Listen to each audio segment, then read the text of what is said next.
En ces premières heures de 2023, je viens rendre grâce à Dieu pour chacune de nos vies, nos santé, celles de nos proches, nos conjoints, nos conjointes, nos enfants, nos parents, nos amis, nos activités professionnelles.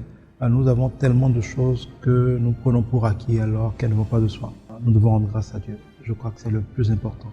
Ça n'allait pas de soi d'être là, d'avoir survécu à tant de choses et de pouvoir continuer par la grâce de Dieu de faire le chemin qui est celui de chacun de nous, individuellement et de nous tous ensemble en tant que nation collectivement. Je viendrai donc rendre grâce à Dieu et inviter chacun de nous à rendre grâce à Dieu. La deuxième chose, c'est rendre grâce à Dieu aussi pour notre pays. Évidemment, nous sommes toujours prompts à nous plaindre, à estimer que ça devrait être mieux, que tel n'est pas bon. Mais je crois qu'il nous faut apprendre aussi à rendre grâce à Dieu, qui dit qu'à celui qui est fidèle dans les petites choses, Dieu donnera de plus grandes. Enfin, tout ne va pas mal dans notre pays, il y a beaucoup pire ailleurs. Je crois qu'il y a beaucoup de choses qui vont bien dans notre pays. Il y a des choses qui se passent très bien, il y a des choses qui se sont améliorées, il y a des choses extraordinaires qui sont en train de se faire et dont nous jouissons tous. Il nous faut avoir l'humilité, l'honnêteté de rendre grâce, de féliciter nos frères, nos sœurs, nos compatriotes et le chef de l'État et tous ses collaborateurs qui permettent ces choses-là. Apprenons à remercier les gens, à rendre grâce à Dieu et à féliciter les gens pendant qu'ils font. N'attendons pas toujours que les gens aient fini leur mandat après qu'on les ait critiqués tout le temps, pour reconnaître ce qu'ils font de bien. Il n'y a personne de parfait, nous faisons tous des erreurs, il y aura toujours des choses à faire. Et c'est vrai qu'on dit souvent que tant qu'il reste à faire, rien n'est fait, mais c'est aussi vrai qu'il est important d'encourager les gens.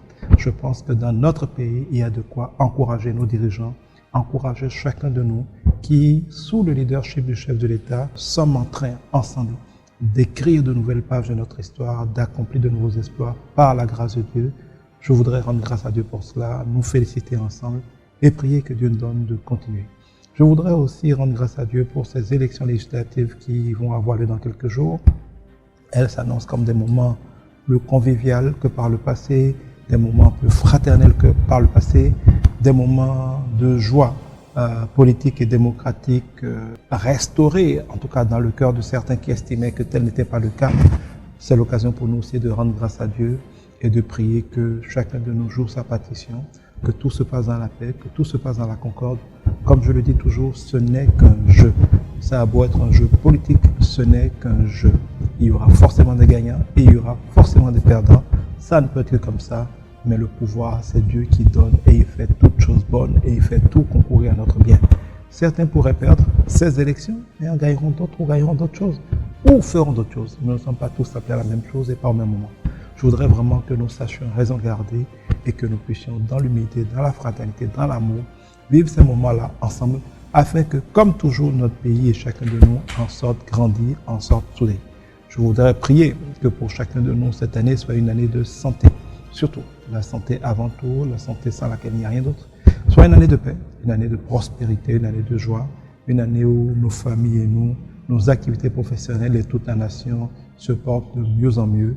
Qu'il n'y ait pas beaucoup d'accidents, et là, s'il y en aura toujours, mais que Dieu nous évite les grands drames, les grands accidents. Que aussi ces esprits de débauche qui poussent notre jeunesse dans l'alcool, dans la drogue, dans toutes ces choses où on est en train de massacrer l'avenir, parce que notre jeunesse, c'est notre avenir. Un pays qui ne s'occupe pas de sa jeunesse, qui est mal formé, qui est mal éduqué, qui est drogué, qui est sot, qui est ivrogne, c'est un pays qui est malade parfois. C'est un pays qui va tôt ou tard pleurer parce que notre jeunesse est notre avenir. Je voudrais prier que cette année, les parents reçoivent l'onction, la grâce, la sagesse et les moyens de mieux prendre soin des enfants. Non seulement de pouvoir à leurs besoins, mais aussi de mieux les éduquer. On sent parfois un peu comme une démission de trop de parents, abandonnant la jeunesse à elle-même.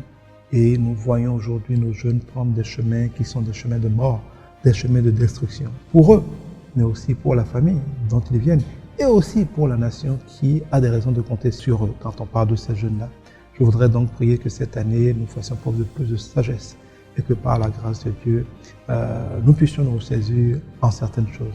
Je voudrais prier que pour ceux qui sont bloqués dans leur vie, ceux qui ont des difficultés, ceux qui sont en faillite, ce soit une année de restauration. Que ceux qui attendent le mariage, ce soit une année où Dieu le leur donne. Que ceux qui ont des couples qui battent de l'aile, que Dieu les restaure et leur fasse la grâce de retrouver la joie, l'amour.